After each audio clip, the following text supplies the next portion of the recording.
A lot of those older guys are getting tired of this because they know it's nonsense that we got to take half of the year to decide to give a guy the ball on a running play. Come on, what are you doing? It's just ridiculous. And so I don't know where this is going, but it doesn't look like it's headed to a good place unless they make a abrupt change.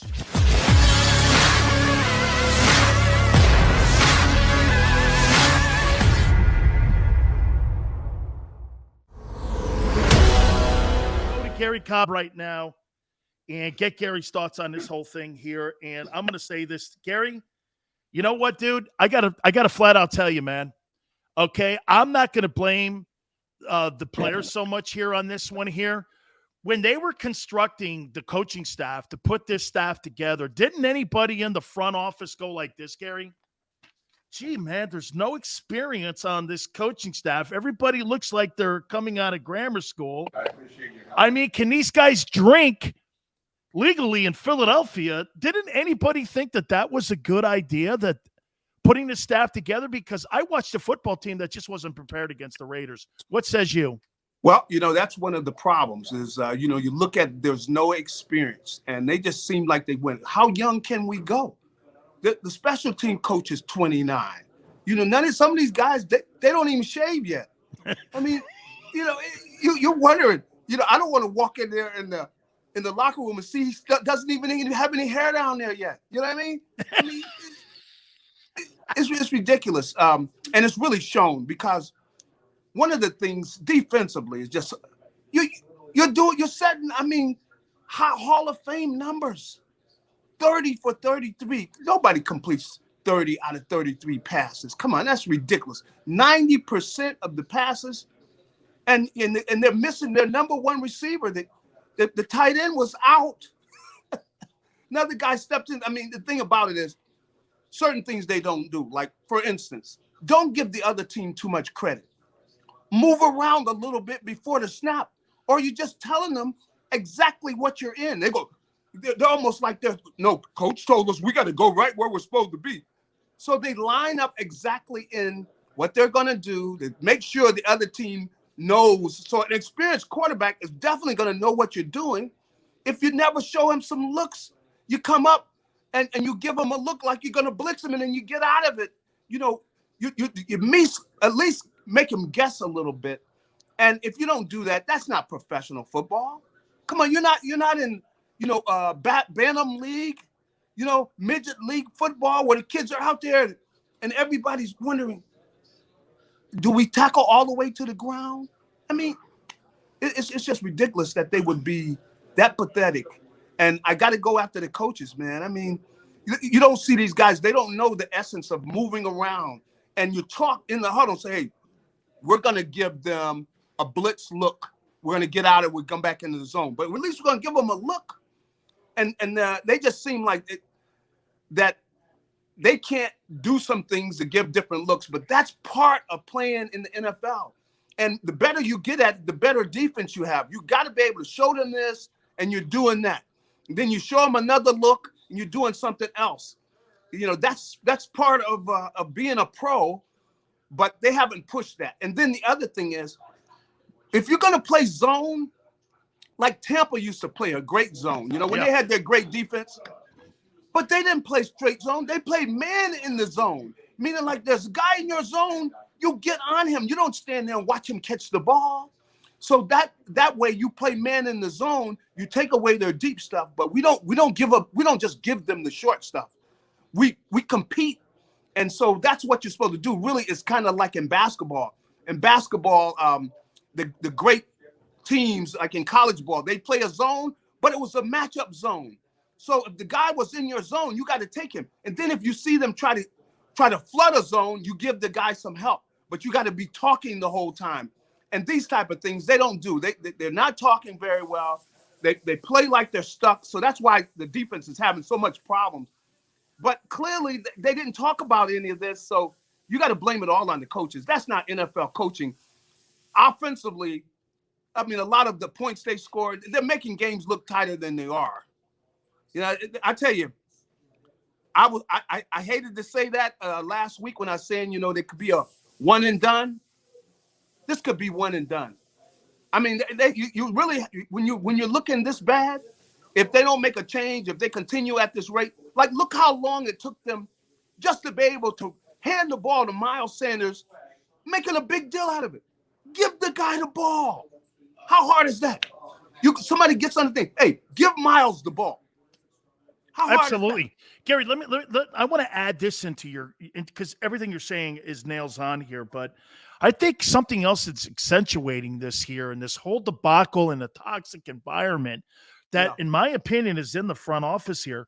When I'm watching Carson Wentz, and he is on pace right now for 4,000 yards, 25 touchdowns, and 2 interceptions, and a 102 quarterback rating with 66 completion percentage. I saw him go on the road last night. Yeah. An indoor team goes into a monsoon. They get a victory against Kyle Shanahan. And to me, I see a franchise quarterback in Indianapolis. And what happened? How did it go from that guy looking like that guy again, and you just can't tell me it's Frank Reich? It can't be one guy, or maybe you think it is. What has to change? I mean, because there's no question. You fired a Super Bowl coach. You fired a guy who was on track to be an MVP one year. Yeah. And now look where you are. How did it get here? Well, everything that happened last year, it really hasn't all come out. I think you got the ownership meddling. I think that's why Doug Peterson got out, because he was tired of all the meddling. Really what was happening with Carson, I don't know, he and Doug, something wasn't going right because Carson was pushing too much to where he was just throwing interceptions where, going like, what's wrong with Carson? And I don't really know what was bothering him, but I was looking at that game last night too, and I'm saying, look at the fight. This is the kind of Carson where you go like, look, he's not perfect, but doggone it, he ain't a leader, a guy who's going to fight, a guy who's going to compete all the time, which is what you want out of your quarterback. And in that monsoon, and they're still out there competing like that, and really, they took that game, which is what you want. It really felt bad looking at him going, how you get rid of this guy, and now he's back to the guy that we saw, the guy that helped us win the Super Bowl, and now he's looking like that again. And you see you got a young quarterback now trying to find his way. You got rid of him. It looks bad, man. It really makes the whole organization, and they clearly are making mistakes because they thought they did a good job about bringing in these coaches. So it's a tough time, man, to be an Eagles fan. I'll tell you that. How about this too, Gary? I mean, you keep hearing people say, well, Howie's got 3 picks, top 10. Well, I don't know if that's a good thing or not. I mean, if you're going to continue to make the selections that you've made and you're signing guys from the perimeter, you need linebackers, you need corners, you need free and strong safeties, you need more depth in your front 7. What are you going to do with Fletcher Cox? I mean, more pressure on the quarterback. I mean, boy, I'll tell you, is it the GM? Who do you look at since watch this, Gary? It's been 1,359 days since the Eagles won the Super Bowl. In that time frame, there's only been one thing that's been a consummate. It's been Howie Roseman. Yeah. Give me what you think of his place in his job security as we sit here today. Well, the thing I think about Howie is he's the closest guy to Jeffrey. And he's the guy that he loves. I mean, that's his guy, and he stayed here, and I think it's because of their relationship. He got the ups on everybody. Now, after they won that Super Bowl, it's as if, some people said that in the long run it might wind up being a bad thing because Jeffrey Lurie and Howie think they're geniuses now, and so they won't listen to anybody. They think they know football when. They played a hand in it, but it was really, Doug Peterson was really the key. And, their quarterbacks who both played great football, that really was the key to them winning. But now you can't tell those guys anything. And Howie, Howie's a terrible drafter. Now he's pathetic when he's drafting. Now he did make some moves during that Super Bowl year with making trades and grabbing guys who were basically getting ready to be, done. These were guys in their last year being able to be good football players, and they were veterans, so they knew how to play in playoff situations. They were smart players, but their bodies were just about ready to give out. And he was able to grab a number of these guys for not a lot. And they came through because they were seasoned guys. And he did that. And now to have him looking at the draft, he's horrible at the draft. I mean, look at this kid that they got, Jalen Reagor. Terrible. First, this kid's terrible. I mean, this kid's dropping balls all over the place. He's just not that good. Then you get a guy in the 6th round, this kid, Chaz Watkins. This kid is a player. Yeah. And they happen to get him. But look, I mean, J.J. Arcega-Whiteside. Come on. This kid doesn't even belong in the NFL, man. So you've got some of these guys, and it's really just, malpractice that he drafted them 1st and 2nd round, where you got all of these picks and you miss on all of them. That's really what it is. They've missed on a lot of picks. Linebacker-wise, they're just horrible, man. They're just horrible at the linebacker position. And right now in the NFL, you don't play with as many linebackers, but it's like the linebacker position is even that much more important now, because you got to have some marquee players in there, because they got to be able to run with these, the speed they have in the league. At the same time, they got to be able to tackle. They got to be aggressive. And if they're not good there, you can't play that zone because they're having to cover wide receivers in the small area. Now, when you got guys like, the kids they have down there in Tampa Bay, I mean, they got players at the linebacker position. I mean, studs. These guys run 4.4s, track down everything, great tacklers, open field tacklers. They're like a blend of a great safety and linebacker. That's what you got now. And it's really tough in the NFL if you don't have those guys, because they exploit your linebackers, really. Absolutely. With those tight ends nowadays. That's right. That's exactly what they're doing now, because they can exploit. You don't see the Levon Kirklands any longer. No. Those 265-pound guys. Gary, do you think it's time to start Gardner Minshew just to see if Nick Sirianni can coach? I mean, he's a pro quarterback. Jalen Hurts is not a pro quarterback.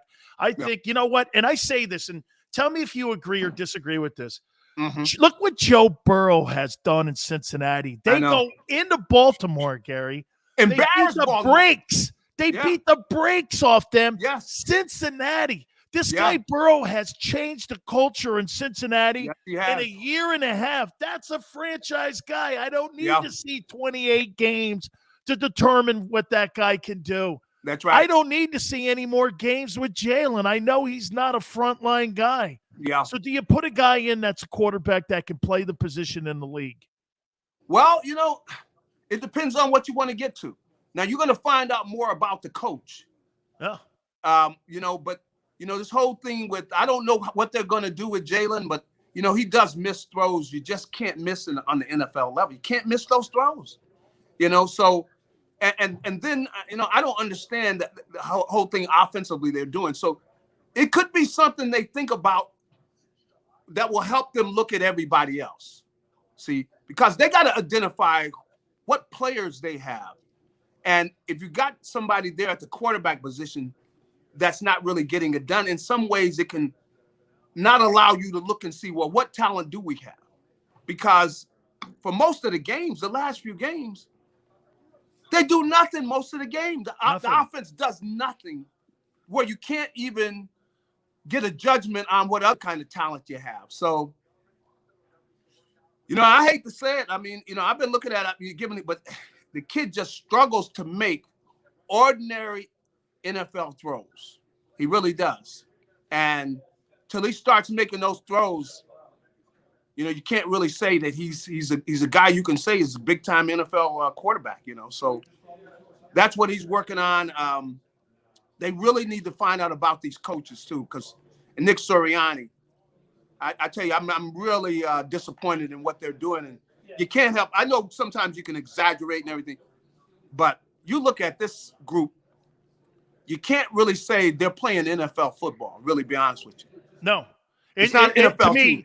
It looks like an offense that like the Kansas Jayhawks run, and it just, when you bring a college offense into an NFL game, those coordinators and players on the other side are so brilliant, especially the linebackers. They identify weak side, strong side. Then they also identify predictability. Garry, I said this at the top of the show, I thought that they organized and I thought they made a lot of nice play designs in that Atlanta game. Unfortunately, I don't think I've seen anything change since that Atlanta game. And it's just been the same standard quo type of offense since that Atlanta game. Well, these coordinators in the NFL, they're going to figure out your weaknesses immediately. Right.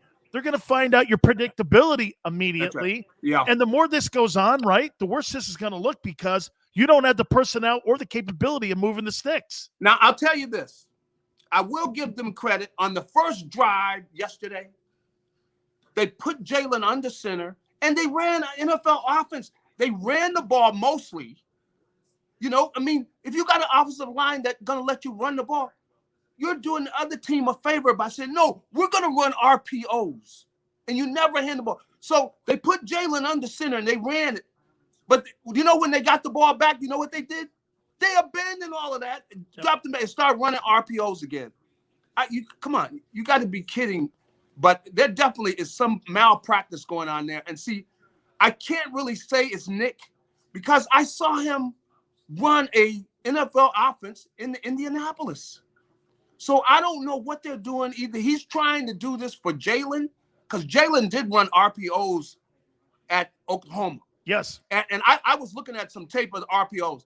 But the kids they were playing against were half the athletes that they were. And they're running RPOs, and he's got all day with the ball.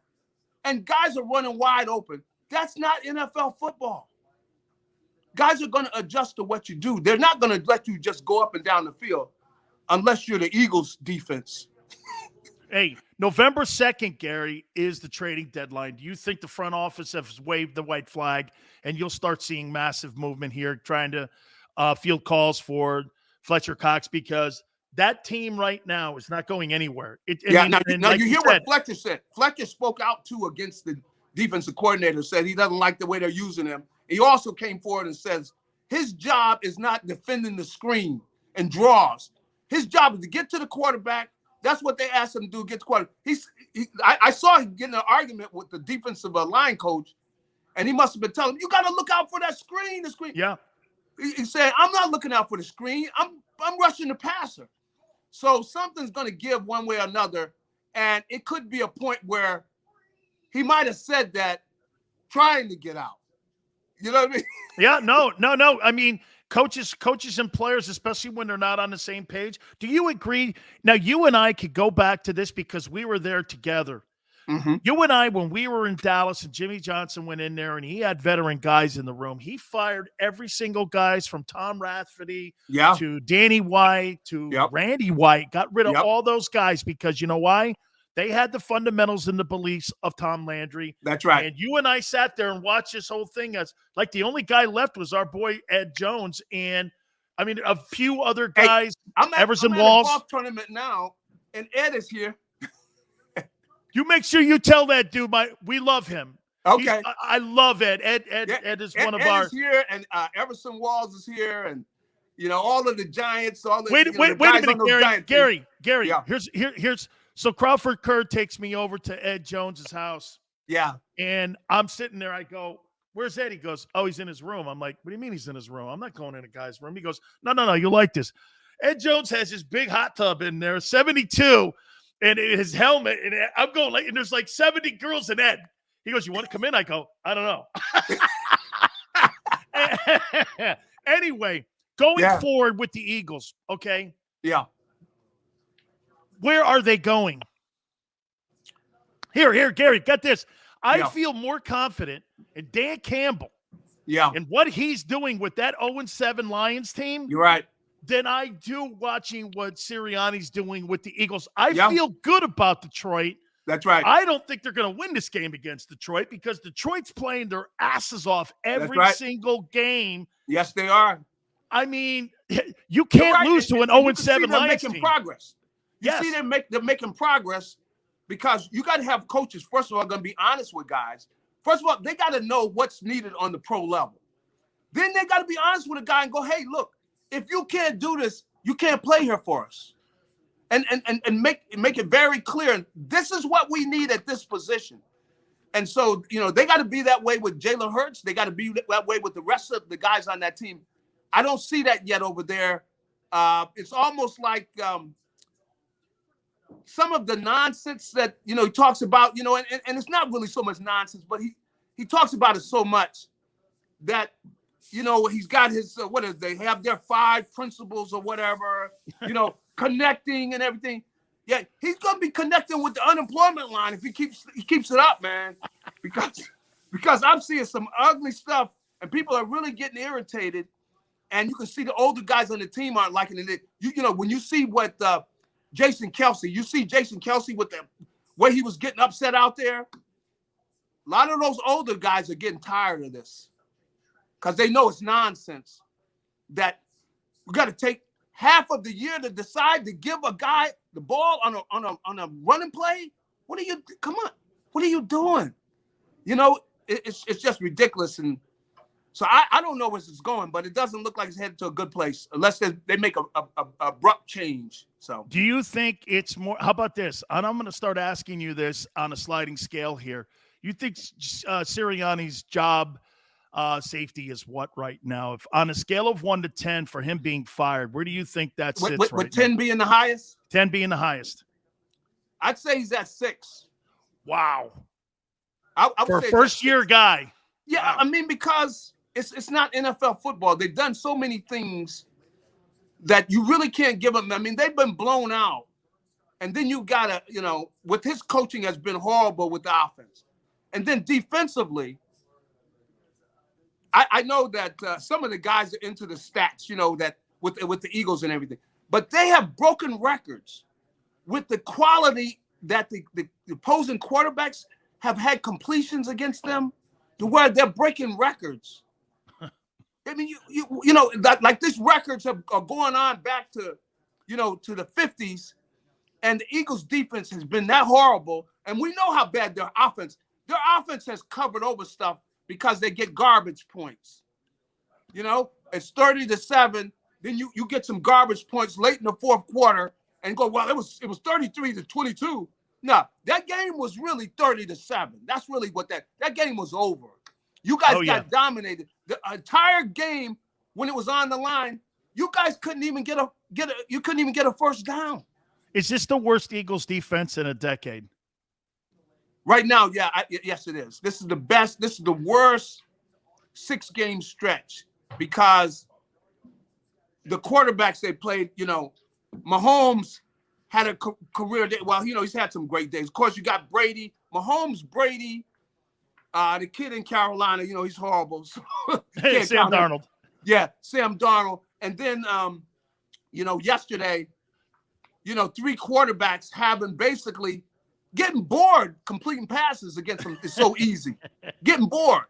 That's how bad it was because they all just marched up and down the field for touchdowns every time they got on the field. So 31-34 for Derek Carr for 323. Do you understand that? I think it's the second highest in the history, I think.